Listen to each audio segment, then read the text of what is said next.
On the morning of September 11, 2001, I was rushing from an early doctor's appointment to my office at the World Trade Center in New York City to get to my office on the 65th floor of Tower 2 to be on a 9 a.m. conference call with my Morgan Stanley legal colleagues.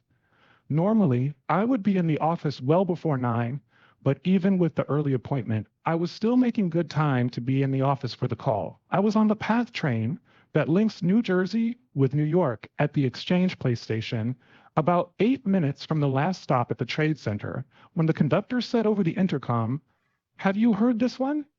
And suddenly, the train stopped. We were instructed to go to the westbound platform to take a train now going to Christopher Street in NYC.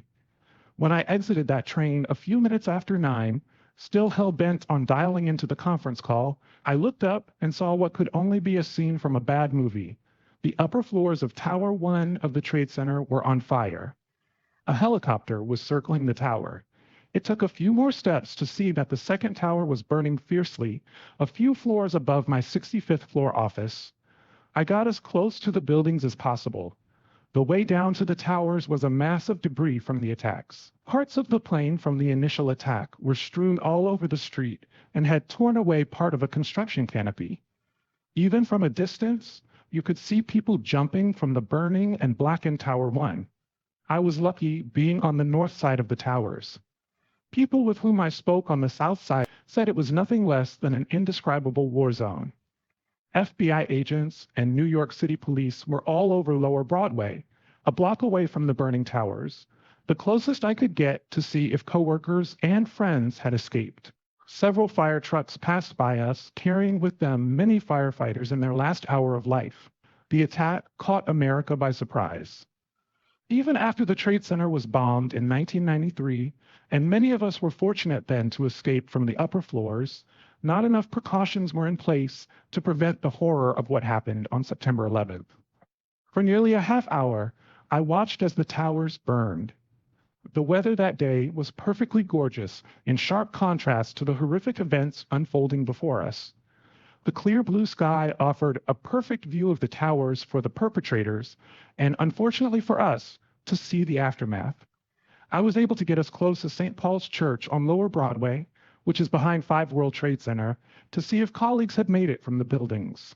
At approximately 9:48 a.m., someone to the right of the crowd where I was standing shouted that the building was collapsing.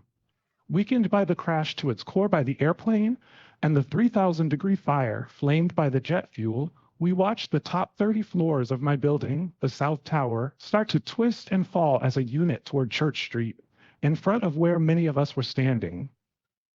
As this top unit began dropping, it crashed on the rest of the standing tower, causing floors to rapidly and violently pancake on one another. By the 40th floor, the tower resembled a brown waterfall as the concrete floors imploded on one another in rapid succession. A gray cloud puffed up over One Liberty Place, in contrast to the black smoke emanating from the burning first tower, as 2 World Trade Center kept collapsing. As the tower crumbled to the ground within a minute's time, the deadly remnants hit the ground and began rushing toward us like shrapnel in a debris-laden brown and yellow cloud. A policeman and I turned and ran up Broadway. When I gestured to the policeman that we get behind some concrete barriers we were passing, he shook his head not to. He didn't think that they would stop the debris. We ran hard to escape the debris. As I told my best man and former track teammate, Gary Beach, a former state champion, I beat his best time that day.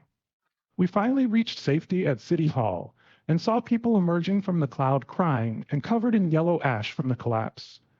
One soot-covered businessman emerged in a suit that looked like it had been blasted on him. Those of us who had made it past the debris turned back to help those who were emerging from it. All around the WTC area, strangers helped one another the entire time after the attack until the second tower collapsed at 10:15. Instead of panic, I saw the same spirit of cooperation and assistance on September 11th as when the WTC was bombed in 1993, and we had to evacuate the towers from the upper floors. Since cell phones were not working, we lined up at payphones to call home. Again, people were cooperative and generally limited themselves to a single call in consideration of others in line. I walked the nearly 4 miles to Morgan Stanley's Midtown offices. I noticed that about a mile from the now collapsed towers, it seemed as if nothing had happened. People were outdoors enjoying the day, seemingly oblivious to the horror that was happening only a short distance away. Only when I got to Times Square did reality start to hit home.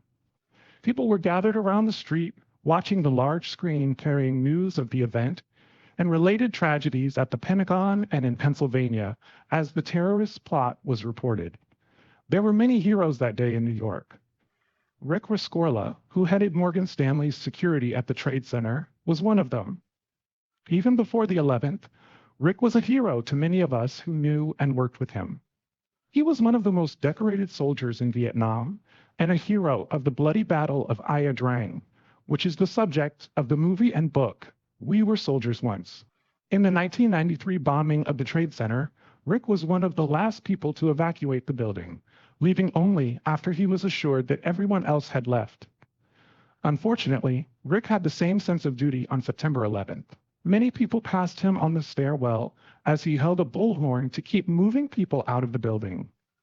Once again, as he did in 1993, Rick went back through the building to make sure everyone else had left, and he was still